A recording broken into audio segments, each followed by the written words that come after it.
आशा के मोती चैनल में आपका स्वागत है। देश के 12 ज्योतिर्लिंग कहाँ कहाँ हैं और उनकी क्या विशेषता है। पुराणों और धार्मिक मान्यताओं के मुताबिक देश भर के 12 स्थानों पर जो शिवलिंग मौजूद हैं, उनमें ज्योति के रूप में स्वयं भगवान शिव विराजमान हैं। इसलिए इन्हें ज्योतिर्लिंग के नाम से जाना जाता है।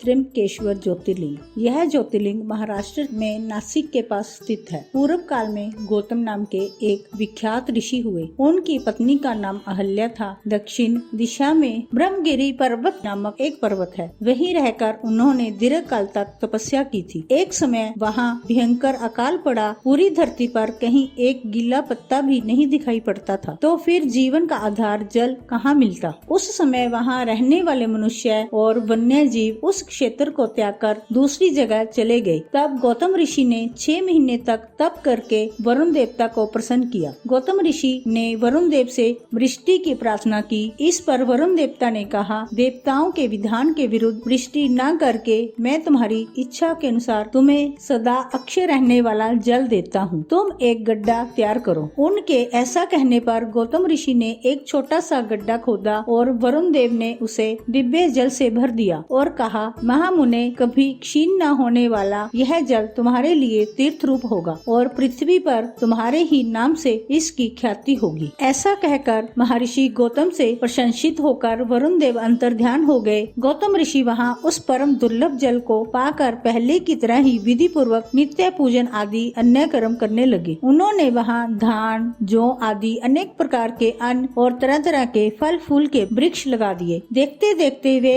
सब लहलहा उठे और वह क्षेत्र अत्यंत सुंदर हो गया। यह समाचार सुनकर ऋषि मुनि वहां आकर रहने लगे। इसके साथ ही अनेक प्रकार के पशु पक्षी और वन्य जीव भी वहां आ गए। वरुण देवता के दिए अक्षय जल के प्रभाव से उस वन में सब और आनंद छा गया। एक बार वहां गौतम ऋषि के आश्रम में आकर बसे हुए ब्राह्मणों की स्त्रियां उस पवित्र जल के विषय पर अहल्या से नाराज हो गयी। उन्होंने अपने पतियों को उकसाया। इसके बाद उन ब्राह्मणों ने गौतम मुनि का अनिष्ट करने के लिए गणेश जी की आराधना की। भक्त पराधीन गणेश जी ने प्रकट होकर उनसे वर मांगने को कहा। तब उन ब्राह्मणों ने गणेश जी से कहा, भगवान, यदि आप हमें वर देना चाहते हैं तो ऐसा कोई उपाय कीजिए जिससे गौतम मुनि को यह क्षेत्र छोड़कर जाना पड़े। गणेश जी ने कहा, ऋषियों, तुम सब लोग ध्यान से मेरी बात सुनो। इस समय तुम उचित कार्य नहीं कर रहे हो। बिना किसी अपराध के उन पर क्रोध करने से तुम्हारी ही हानि होगी। जिन्होंने पहले उपकार किया हो, उन्हें यदि दुख दिया जाए तो वह अपने लिए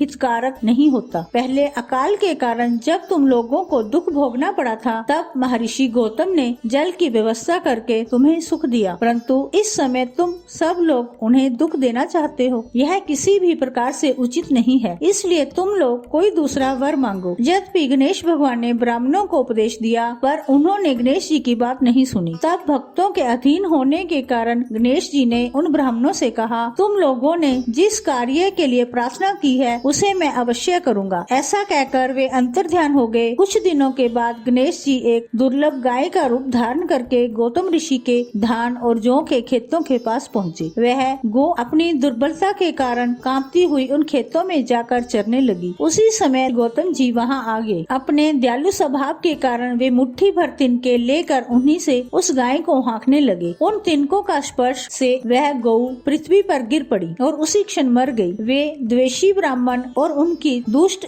स्त्रियां वहीं छिपकर सब कुछ देख रहे थे। उस गाय के मरते ही वे सब वहां पहुंच गए और कहने लगे, हे भगवान, गौतम ऋषि ने ये क्या कर डाला। एक ब्राह्मण होकर उन्होंने गौ हत्या का पाप किया। गौतम मुनि आश्चर्यचकित होकर अहल्या को बुलाकर कहने लगे, देवी, ये क्या हुआ, कैसे हुआ, कुछ पता नहीं। लगता है परमेश्वर मुझ पर कुपित हो गए हैं। अब मैं क्या करूं, कहाँ जाऊं? मुझे गौ हत्या का पाप लग गया। इधर से ब्राह्मण और उनकी पत्नियां विभिन्न प्रकार के दुर्वचनों के द्वारा गौतम और अहल्या को पीड़ित करने लगे। ब्राह्मण बोले, अब तुम्हें अपना मुंह नहीं दिखाना चाहिए, यहाँ से जाओ। जब तक तुम इस स्थान में रहोगे तब तक अग्निदेव और पितर हमारे पूजा तर्पण को स्वीकार नहीं करेंगे। इसलिए तुम जल्दी से जल्दी परिवार सहित यहाँ से किसी और स्थान पर चले जाओ। यह सुनकर गौतम ऋषि तत्काल सपरिवार उस स्थान से निकल गए और उन सब की आज्ञा से एक कोस दूर जाकर अपने लिए आश्रम बनाया। उन ब्राह्मणों ने वहाँ जाकर गौतम ऋषि से कहा, जब तक तुम गौ हत्या का प्रायश्चित नहीं कर लेते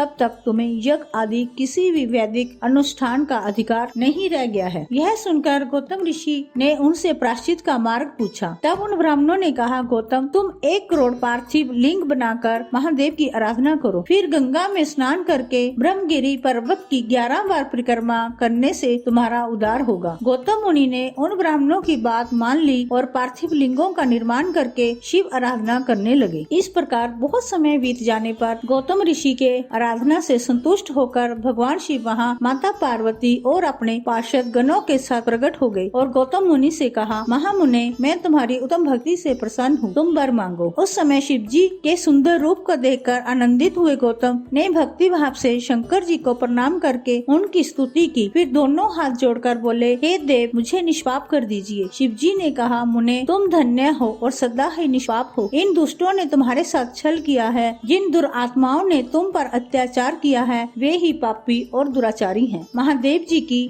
बात सुनकर गौतम ऋषि और भक्ति पूर्वक प्रणाम करके कहा, महेश्वर उन ऋषियों ने तो मेरा बहुत उपकार किया है। यदि उन्होंने मेरे साथ ऐसा व्यवहार न किया होता तो मुझे आपका दर्शन कैसे होता। महर्षि गौतम की बात सुनकर भगवान शिव बहुत प्रसन्न हुए और कहा, विप्रवर तुम धन्य हो और सभी ऋषियों में श्रेष्ठ हो। मैं तुम पर बहुत प्रसन्न हूँ, तुम मुझसे कोई उत्तम वर मांगो। गौतम बोले, नाथ यदि आप प्रसन्न हैं तो लोक कल्याण के लिए मुझे गंगा प्रदान कीजिए। तब शिव जी की आज्ञा से गंगा एक सुंदर स्त्री का रूप धारण करके वहाँ खड़ी हो गई। गौतम ऋषि ने गंगा माता को प्रणाम करके कहा, गंगे तुम संपूर्ण जगत को पवित्र करने वाली हो, इसलिए नरक में गिरते हुए मुझ गौतम को पवित्र करो। इस पर शिव जी ने गंगा से कहा, देवी तुम गौतम ऋषि को पवित्र करो और तुरंत वापस न जाकर मनु के 28वें कलयुग तक यहीं रहो। गंगा ने कहा, महेश्वर अंबिका तथा गणों के साथ आप भी यहाँ रहें, तभी मैं यहाँ रहूंगी। गंगा जी की बात सुनकर भगवान शिव बोले, गंगे तुम धन्य हो, तुम्हारे कथन अनुसार मैं भी यहाँ रहूंगा। इस प्रकार महर्षि गौतम की प्रार्थना पर भगवान शंकर और नदियों में श्रेष्ठ गंगा वहाँ स्थित हो गए। वहाँ की गंगा गौतमी नाम से विख्यात हुई और भगवान शिव का ज्योतिर्लिंग त्र्यंबकेश्वर कहलाया। उस दिन से लेकर जब जब बृहस्पति सिंह राशि में स्थित होते हैं तब तब सभी तीर्थ और देवतागण गौतमी के तट पर वास करते हैं। वे सब जब तक गौतमी के किनारे रहते हैं तब तक अपने स्थान पर उनका कोई फल नहीं होता। जब वे अपने स्थान पर लौटते हैं तभी वहाँ इनके सेवन का फल मिलता है। यह त्र्यंबक नाम से प्रसिद्ध ज्योतिर्लिंग गौतमी के तट पर स्थित है और महान पातकों का नाश करने वाला है। जो भक्ति भाव से इस त्र्यंबक लिंग का दर्शन और पूजन करता है वह समस्त अभिष्टों को प्राप्त करता है। हर हर महादेव।